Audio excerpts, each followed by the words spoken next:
Smith, and I am going to be doing a lesson plan for a science 4th grade classroom, and we are going to cover the human body systems today. I am at a Catholic school with limited resources. I am going to cover the muscular, respiratory, circulatory, digestive, nervous, and skeletal system over the class for today. My frameworks and objectives, there were the core science frameworks and objectives, and there were also integrated frameworks and objectives as well. The core frameworks and objectives were to analyze the characteristics, structure, life cycle, and environments of the organisms, and the way that we did this was through analyzing the human body systems, the function and the structure of these systems. We also were to classify the organs, so within each of those systems we have identified the organs, we labeled the organs, and we know the function and the structure of each of those organs. We compare the characteristics of the organisms, including growth and development, reproduction, acquisition, and use of energy in response to the environment. The animal structures that serve different functions in growth, adaptation, and survival. Again, we went over the functions of each of the organs, how each of the organs function and have created a system within the human body. And last, we are going to describe the structural and functional relationships among the cells of an organism. So we basically broke down how you form from a cell, you go from the cell and it gathers and makes tissue, and from the tissue it gathers and it forms an organ, and then all the organs come together and form the system. The integrated frameworks I chose were language arts, and the student will use word recognition and vocabulary skills to communicate. They have identified and defined each of the vocabulary terms within each of the systems. For instance, the skeletal system, they would define, a joint, a bone, and how those vocabulary terms would be identified and labeled on the actual human body. The mathematics that was integrated into this lesson was how to evaluate and justify measurable attributes of objects, units, systems, and processes, perform measurements. So basically within the activity today, they were going to convert from metric to English units, and they were going to measure the lengths of their bones and compare those lengths to other students. So that's how we've incorporated and integrated those frameworks and objectives. The learning outcomes for today. The student will be able to identify the parts of the human body system. They will be able to classify the functions of the circulatory, the respiratory, skeletal, muscular, nervous, and digestive system. They will be able to organize the different roles of cells to organs, like I described earlier about the cells, tissues, organs, and the systems, and how they all function and serve a structure within the human body. And they will be able to summarize the structure of the human body and adaptations of our body systems. I have a class of 7 students, 2 of which we would provide accommodations. Student A is a male, student B is a female. Student A, 10-year-old boy in the 4th grade class. He is in a middle socioeconomic status. Single mother, has an older brother who's going into college. Very, very outgoing. This is a very personable kid. He has no fear of talking in public. Most of the time, he's actually the center of attention. Very, very bright, intelligent student. The issues are dyslexia and overcoming his reading fluency skills. Huge issues with those. It would be on a 2nd grade level. He has difficulty pronouncing vocabulary words, any type of words actually. Difficulty with having to take a moment, slow down in order to read a sentence. He wants to rush through it and to read it with enthusiasm. Very, compensating for, not reading.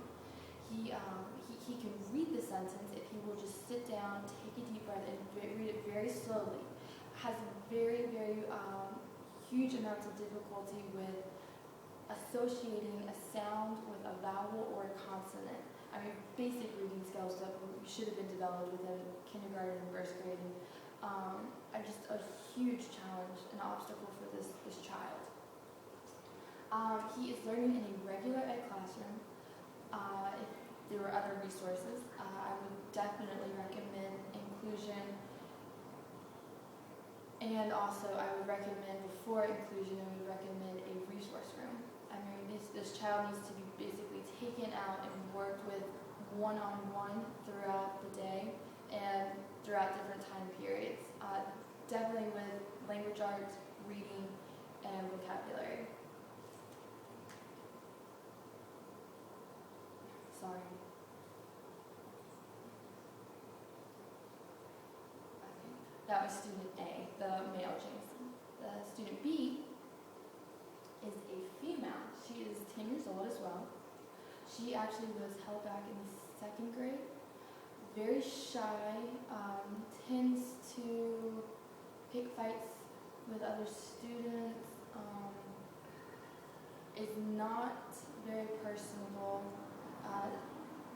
constantly is saying, I don't get it, but when you sit with her one-on-one and you make her look at her notes, take her notes, apply it to the material that she's learning, and make her do what she's supposed to do, she knows what she's doing. She does very well, actually. Very bright child. Just will not take the time to do the work, to complete it. It's a huge challenge trying to get her to do that. ADD was the diagnosis. Reading fluency skills, I would say we're about a grade behind, probably 3rd grade or so, and that's what kept her behind before.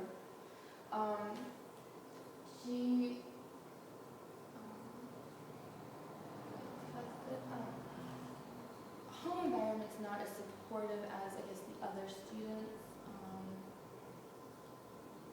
Wants to help, but, it has a lack thereof, I guess, of, resources to provide the child with what she needs. So that's why I think she felt the need to bring her to our school, which I find odd. But, a nice child. Her math skills are probably a beginning 3rd grader. No multiplication knowledge. Division is a huge challenge. We've had to go back and remediate those skills as well. So student B, much more challenge, I would think, actually, than student A in my case, in my experience with my classroom.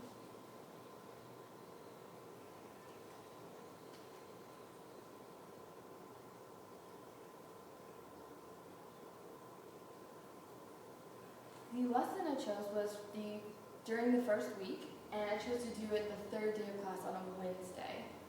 The reason being is that this was a activity that we took. We learned all the content. We had gone over each of the materials. We had gone over the lesson. We had done the activity, the book work basically is what we've done. And now we've gotten to take that knowledge and apply it into an actual tactile activity. So the materials that my students will need is a science textbook, a pencil, paper, Mr. Bones, who is our skeleton. I'll show you.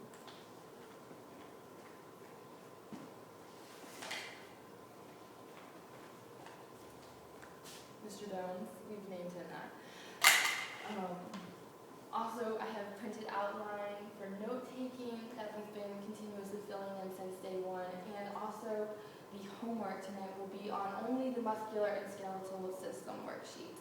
So this is a long-term project. This is not a project that will just be done in one class sitting. So we are continually taking this project. This will be the first initiative that we're taking it, but we will take it and bring it on. So the procedures for this are the students are going to review all the overall concepts of the homework assignments that they've had. They're going to basically, remediate and review any material or questions of misunderstandings that they didn't understand from the homework last night. So whenever we move forward, there's no miscommunication on what they need to know. The skeletal section on the student's note handout will be completed. The answers would be filled in on the board during the class discussion. So I would take this board and I would, write in the answers as we're going, as we're discussing and communicating as a class. The students would be given a diagram of the skeletal system to complete. It was also in my handout. There was a diagram of the skeleton, and basically there was the radius, the femur, the tibia, the fibula, the pelvis, and the upper bones as well. And some of the bones were on there, but they weren't required to identify them. All the students will take turns answering the worksheet skeletal diagram and correcting their work in a different color.